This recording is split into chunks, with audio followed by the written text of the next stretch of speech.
नमस्कार, बहुत स्वागत है आपका। मैं हूं आपके साथ सुमित शर्मा। भोपाल से बड़ी खबर, विधानसभा की कार्रवाई को स्थगित कर दिया गया है। कल सुबह 11 बजे तक के लिए कार्रवाई स्थगित कर दी गई। कल राज्यपाल के अभिभाषण पर चर्चा होगी। आज राज्यपाल मंगू पटेल ने अभिभाषण दिया, उसके बाद जमकर हंगामा हमें देखने को मिला था और विधानसभा की कार्रवाई को 11 बजे तक के लिए स्थगित यहां पर कर दिया है। आज राज्यपाल का अभिभाषण हुआ और कल राज्यपाल के अभिभाषण पर चर्चा होगी।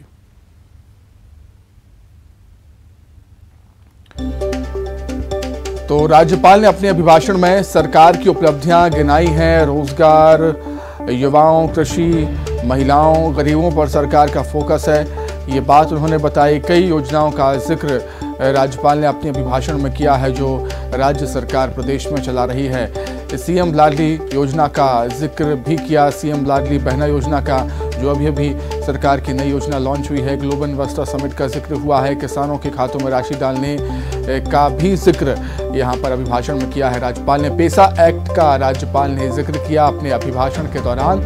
आदिवासियों को मजबूत बनाया है सरकार ने, ये बात भी राज्यपाल ने अभिभाषण के दौरान कही है। संत रविदास स्मारक बनाने का फैसला भी सरकार ने लिया, इस बात को भी बताया। राज्यपाल ने अपने अभिभाषण में नए मेडिकल कॉलेज खोलने का जिक्र भी अपने अभिभाषण में राज्यपाल ने किया है कि सरकार नए मेडिकल कॉलेज भी खोलने जा रही है प्रदेश में। प्रवासी भारतीय सम्मेलन का जिक्र राज्यपाल मंगू पटेल ने अपने अभिभाषण में किया है। सीएम लाडली बहना योजना का जिक्र किया है जो कि अभी नई लॉन्च योजना है राज्य सरकार की, बीजेपी सरकार की, जिसमें महिलाओं के खातों में 1000 रुपये डालेगी सरकार। सीएम लाडली बहना योजना, पीएम के मार्गदर्शन में अमृत महोत्सव कार्यक्रम चलाया गया और आत्मनिर्भर भारत बनाने की एक यात्रा एमपी कदम से कदम मिलाकर योगदान दे रहा है। तो चलिए इसी खबर पर अधिक चर्चा करने के लिए सीधे हम राजधानी भोपाल का रुख कर लेते हैं।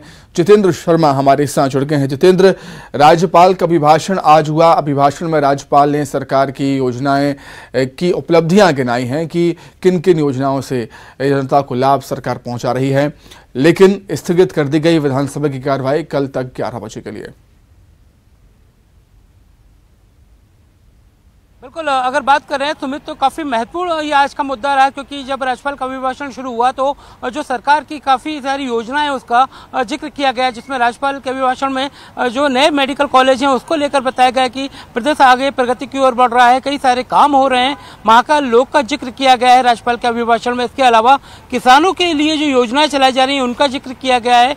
नए मेडिकल कॉलेज के अलावा और जितनी सारी योजनाएं, चाहे वो नवीनीकरण ऊर्जा को लेकर किया गया हो, केन बेतवा योजना हो, परियोजना हो, इसके अलावा अगर बात करें तो लाडली बहना योजना जो आगे लागू होने जा रही है उसका भी जिक्र किया है। तो कहीं ना कहीं आदिवासियों के लिए पैसा एक्ट, इन सारी चीज़ों को आदिवासियों को मजबूती मिलेगी। इन सारी बातों का राज्यपाल ने अपने अभिभाषण में जिक्र करते हुए बताया कि लगातार प्रदेश प्रगति के पथ पर आगे बढ़ रहा है। जी समिट जैसी कई महत्वाकांक्षाएं जो प्रोजेक्ट हैं वो पूरे हुए हैं और इनसे भी प्रदेश में नए रोजगार के अवसर मिल रहे हैं, रोजगारों के लिए भी नए अवसर प्रदान हो रहे हैं। तो कई सारी चीज़ों को लेकर उन्होंने अपने अभिभाषण में इस बातों का जिक्र किया। साथ ही विकास मॉडल को लेकर भी उन्होंने चर्चा की। उन्होंने कहा कि कई सारी सड़कों का निर्माण किया गया, अटल पथ के जरिए कई सारी जो है सड़क परियोजनाओं को बल मिलेगा।